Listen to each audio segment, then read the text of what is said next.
We want to welcome you again to another episode of the People's United Disciples podcast. We are glad that you are joining us. Found us on perhaps Facebook or Instagram, where there is a link to the YouTube podcast, and or you can go directly to YouTube and type in first couple of words and come up pretty quickly. When you do that, we would really appreciate it if you would do a couple of things for us. Certainly, we would like for you to indicate that you are following our podcast. That just gives us, an idea of how many people are tuning in, and statistics that Rob is able to get when he looks at these various things. Lets us know not only that, but even as detailed as how long you are watching the podcast. You watch it 3 minutes and decide you don't like it, or whether you watch the whole thing. It's amazing to me, boggles my mind what all is possible. But certainly we appreciate if you would follow, like, and certainly share. And there are different ways that you can do that. Obviously, you can do that on your computer, your phone, however you are tuning us in. But there's also but better ways than that, and that's just word of mouth. Let people know about our podcast, and your neighbors, your friends, your church, civic groups. We would appreciate it as well. We want to be able to reach as many people as we can with what we believe is very important message that has been deficient within the local postmodern church, and we hope that some of what we are able to do within churches is able to bring back the essence of the methodology by which Jesus intended for those who follow him and disciples to reach the world with the good news.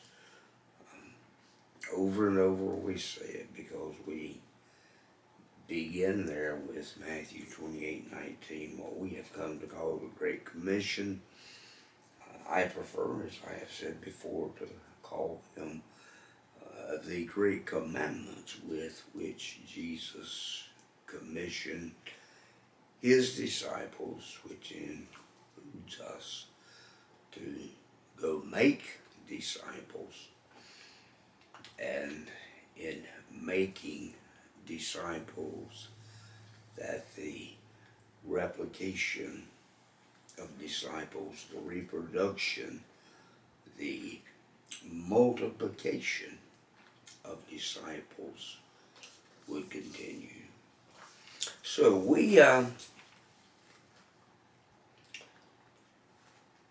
laid a very lengthy foundation for getting to this particular point when we're talking about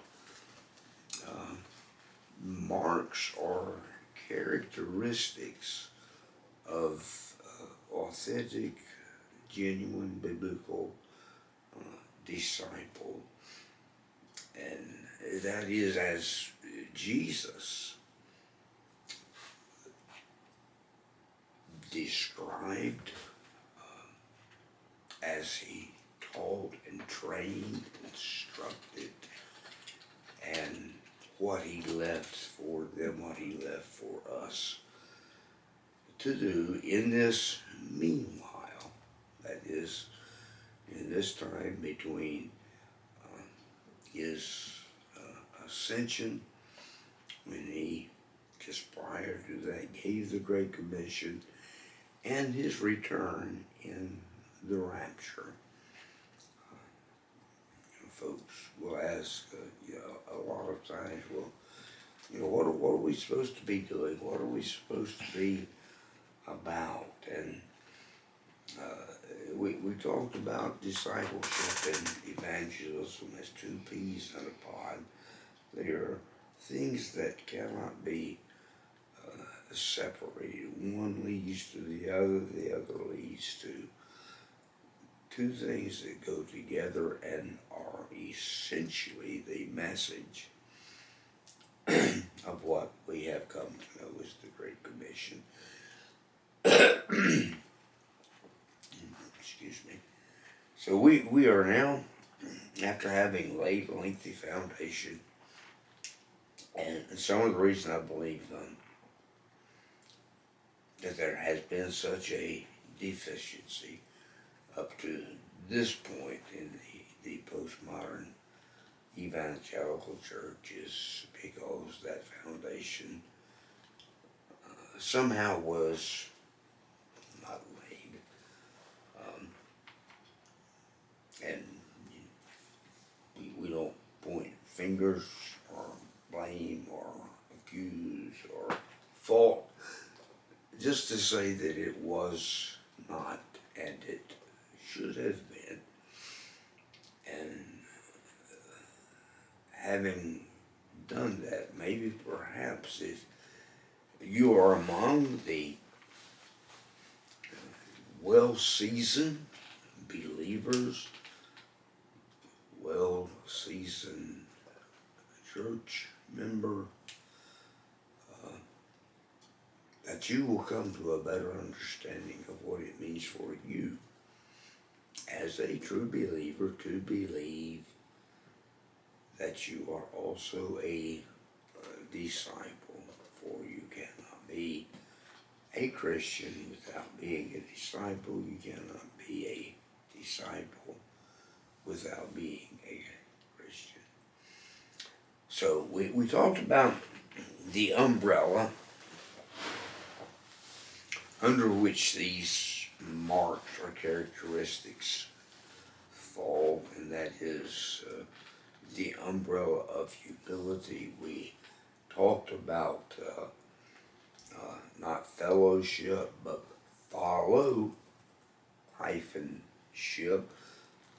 Fellowship is not a word you'll find in the dictionary. And the interesting thing is, I was thinking about it, last time, Ron. Follower, FOLLOWERSHIP,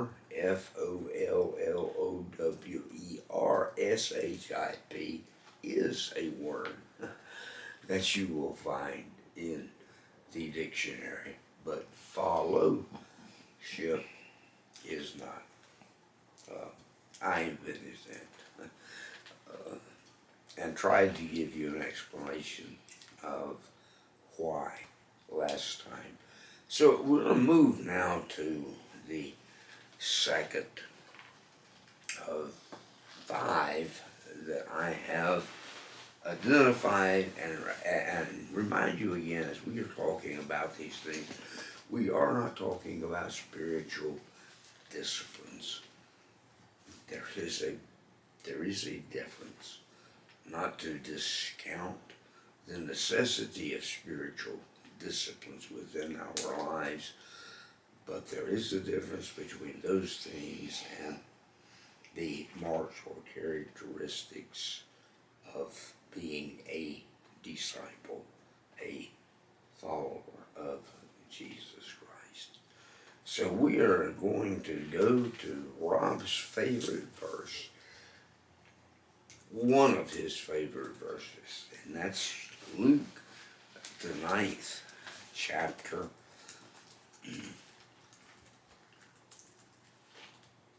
And one verse, and we are not going to take this verse, I promise you, out of context, because it is the context that we will talk about as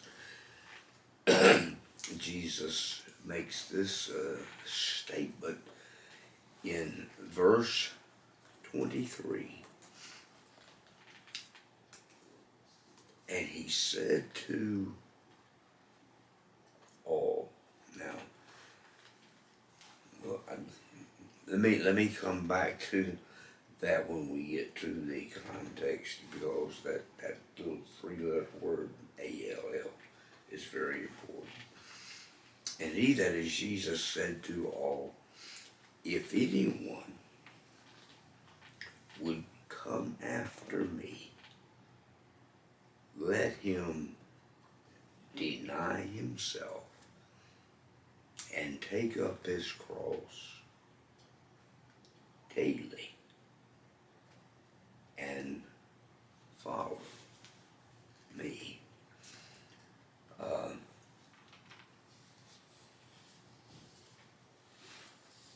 Certainly the key word that stands out in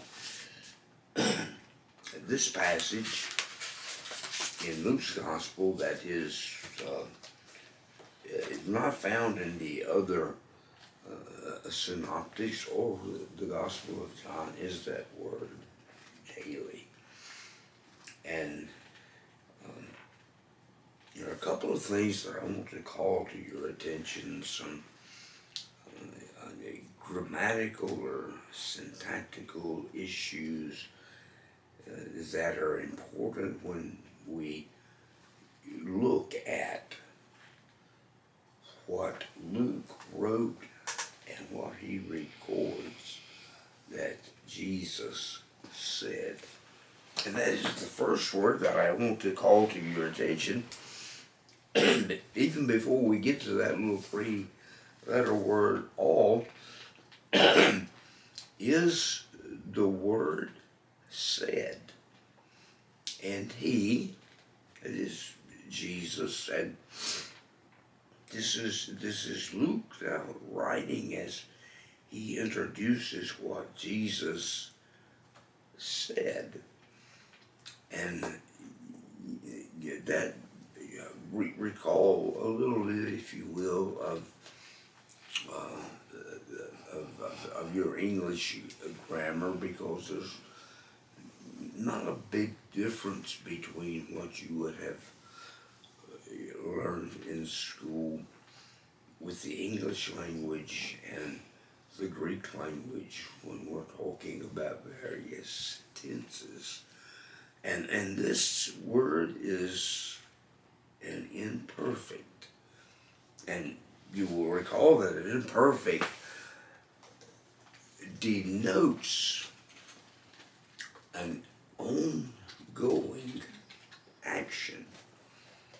So if we were to translate this verse very literally according to what Luke wrote and what the original language says, rather than and he, Jesus, that is, said to all, it would be, and he, Jesus, was saying. It was an ongoing thing. It was a continual thing. You know, sometimes we read a verse, a passage in the Bible, and we may not see it referenced. It may not be,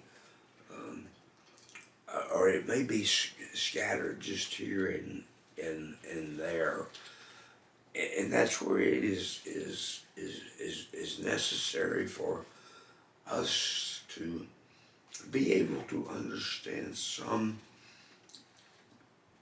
of the context in which Jesus was teaching on this particular occasion, for he was continually, ongoing, all the time, saying, it wasn't as simply that at this particular point,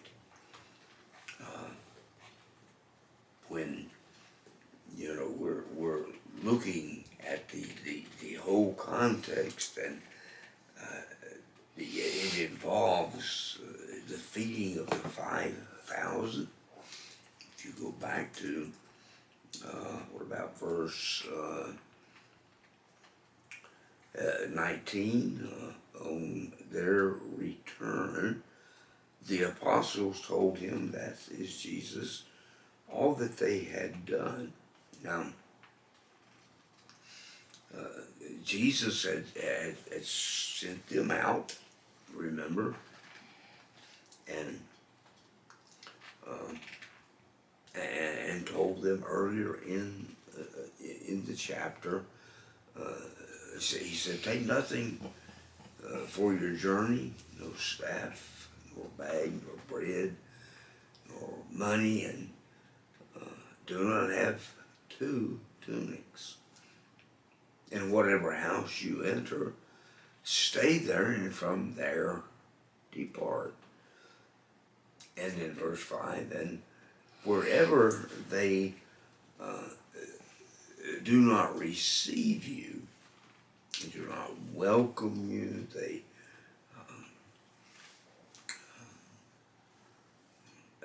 essentially do not let you stay. Jesus says, when you leave that town, shake off the dust from your feet as a testimony against them. So he has sent them out, and they have come back, and now they are giving a report to Jesus about all of these things that happened. And we go back to verse 19. I'm sorry, verse 10. And he took them, that is the disciples, and he withdrew apart to a town called Bethsaida. When the crowds learned it, they followed him.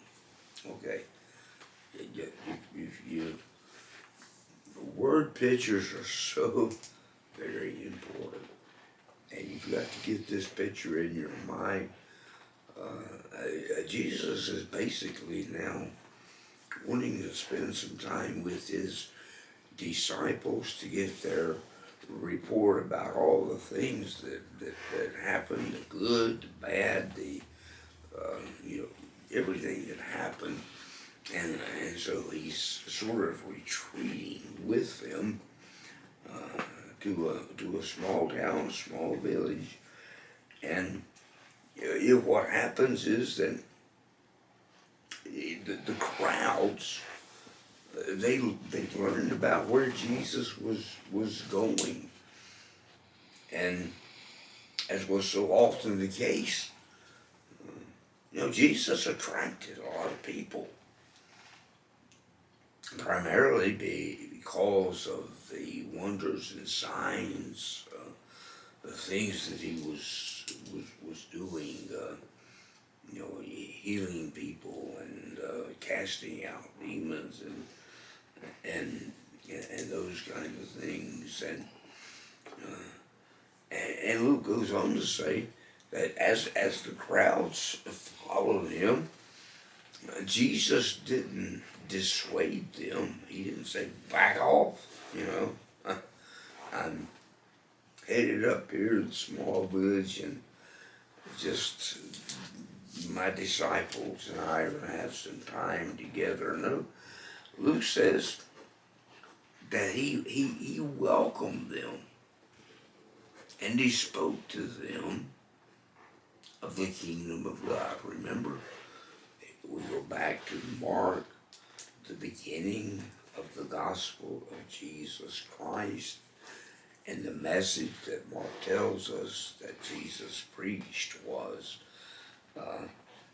the present reality of the kingdom, an alternative reality. And so he spoke to them, cured those who had need of healing. And so you know the rest of the story. I'm not going to read all that to you. There were 5,000, probably more. The way that counts were taken in those days, it was primarily the men who were counted. Women and children were not typically included, so there were probably more than 5,000. But 5,000 is a pretty good crowd. And you know the story of how he had them sit down, and he took the little bit that this lad had, and he was able to break, to multiply as he blessed and feed, and had some even left over. And just immediately following that is one of the first times that Jesus, with a larger crowd following him, other than being with his disciples, in verses 21 and 22, Luke tells us something about Jesus for the first time predicting his death. And it's a little hard to tell because just prior to that, and you know the story, just prior to that, Peter makes his confession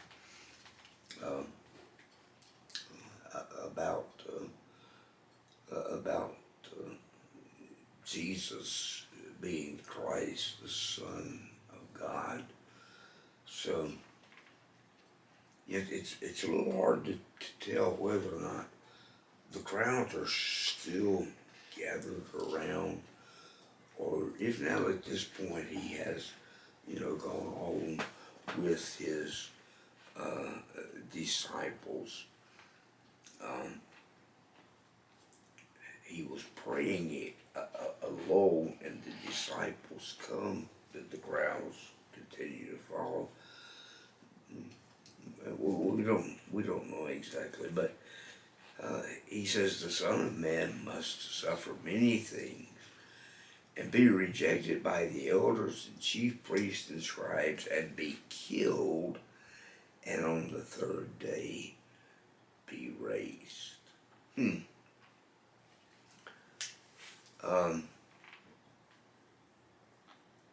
If you'll notice in that verse, Jesus does not use the word in relation to himself, cross. He says, Son of Man is going to suffer many things, can be rejected. Elders and priests and scribes, they're going to kill him. But he doesn't specify how. He doesn't say by crucifixion. He doesn't say by nailing him on a cross. And so the interesting thing when Jesus comes now to talk specifically to those who would be his disciples. So he said, or he is continuing to say, he continuously says, and again, the word all, obviously, whether the crowd had departed and come back, we don't know all those details, but evidently at this point they had. And so he's saying to all, not only his disciples, but to all of those, perhaps who had followed him to this point in this place for this particular time and this particular miracle that he performed. If anyone would come after me, let him deny himself. That is the second of the marks, characteristics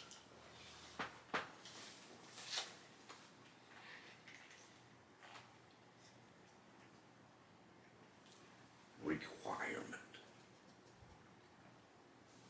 demand of Jesus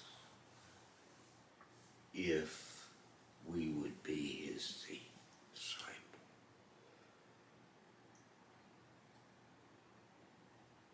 Self-denial.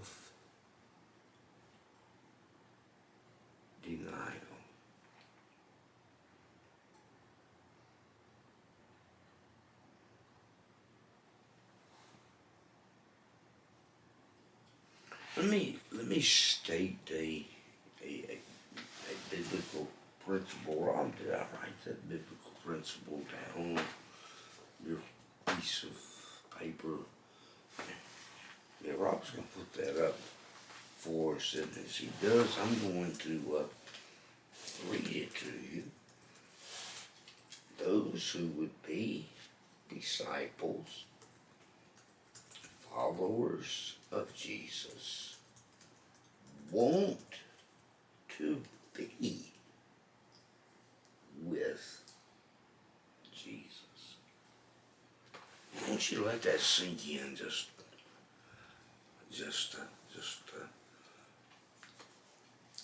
a little bit.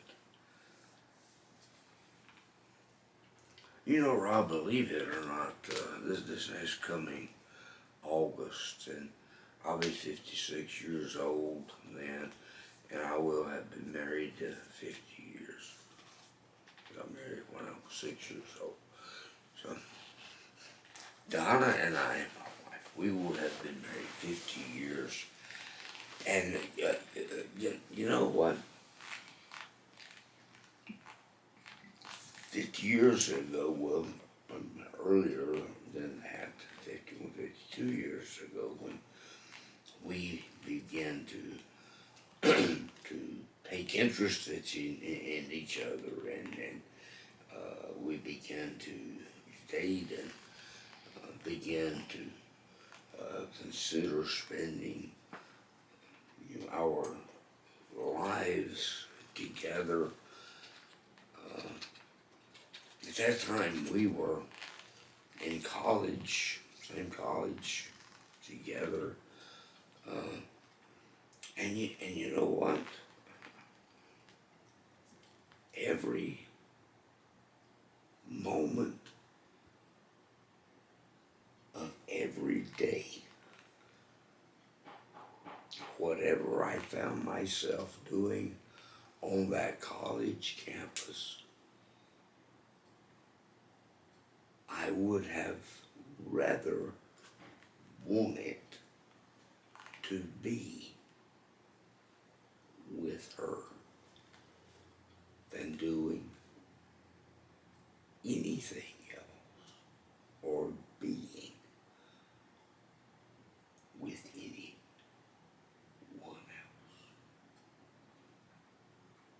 Just let that sink in a moment. Those who would be disciples, followers of Jesus, want to be with Jesus. So the question logically follows, and I will ask it to you, and you must answer it for yourself, about yourself.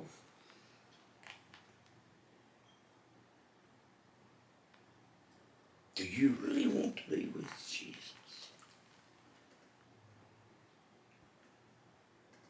And more than anything else in this whole world that you want, do you want to be with Jesus? You see, that is the beginning. We can make self-denial, denying self, real complicated. We can have deep theological discussions, and scholars do, and sometimes they run off on tangents that I think leave the most of us behind. But that is the beginning of self-denial. It is denying anything and everything and everyone else to want to be with Jesus. Now to most of you who are probably viewing our podcast, you know something about me, and you know that I love to be in the woods. I love to be hunting, and not necessarily to kill game, but the thrill of the chase, in watching and listening to the dogs as they search for and find and run rabbits. Now that sounds like just an awful simple thing, but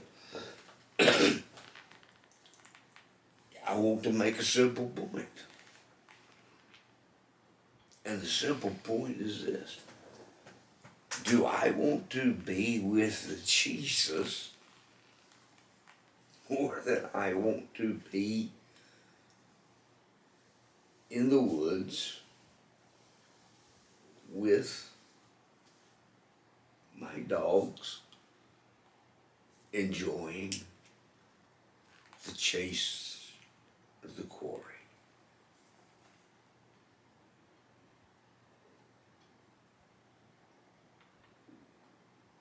Elevate that to everything and anything in your life, whatever it is.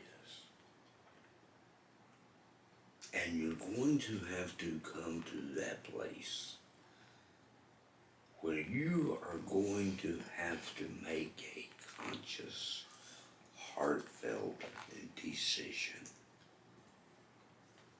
to choose to want to be with Jesus.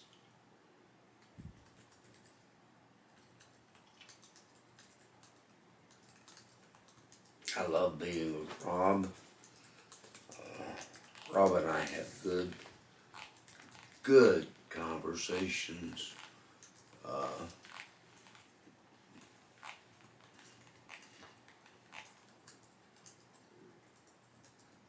And in our conversations, there are times when he doesn't understand where I'm coming from. I don't understand where he's coming from. And, maybe as we continue to talk a little bit about whatever it is, we get to a point that we can, you know, mutually agree that we mutually disagree, or but we love to spend time together. I want to be with Rob as often as I can. And Rob, I love you. uh, but when it comes to choosing between you and Jesus, I'm sorry, Jesus wins. And Rob would say the same thing. Would you, Rob? In a heartbeat. In a heartbeat. And we have got to come to that place. It is the first step in self-denial. For self-denial means that we deny doing what it is that we would prefer to do in favor of the doing and being with Jesus. Now, it goes deeper, and in our next episode, typically for each of these marks, there will be at least 2 episodes, and in the next episode, we will go deeper into what self-denial, denying self means, and how much more is not just implied by Jesus in those words. If anyone would come after me, let him deny himself. But what is,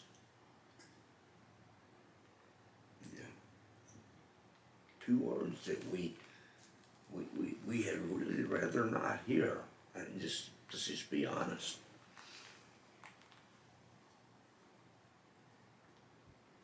Two words that we would rather discount. I mean, we are a generation of folks. Whether you're a Gen Zer or a millennial or a boomer or pre-war, post, we are a generation of people who do not like to be demanded to do anything. We are a generation of people, young and old and everywhere in between. We simply do not like to hear someone tell us that, well, you're required to do this, you're required to do that.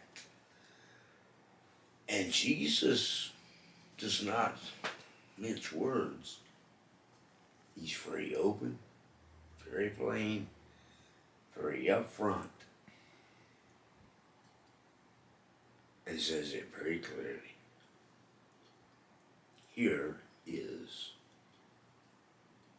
a demand that I am making upon your life if you are to be my disciple. Here is a requirement. It's not an optional kind of thing. It's not something from which you can pick and choose. Yes, I'll do this. No, I won't do that. This doesn't matter. That no.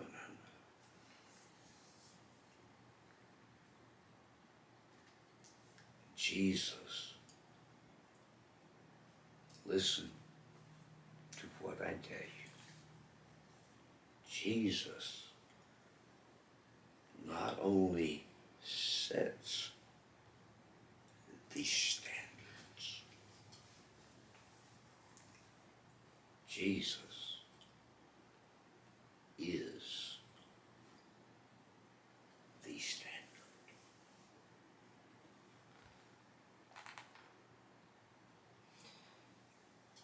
The man that raised me as his son died a couple of years ago.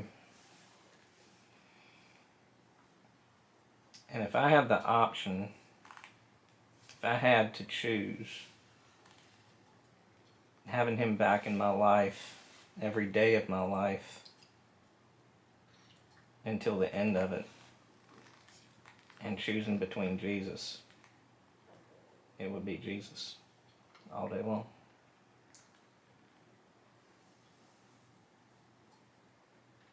And Rob, would you agree with me that the closer we walk with Jesus, the more we want to be with Jesus? I'm not sure if easier is the correct word, but for lack of a better word right now, it becomes easier to make the choice, to make the decision.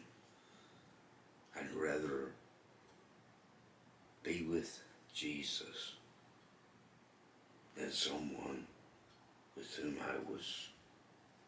that Rob was so very close to. And I know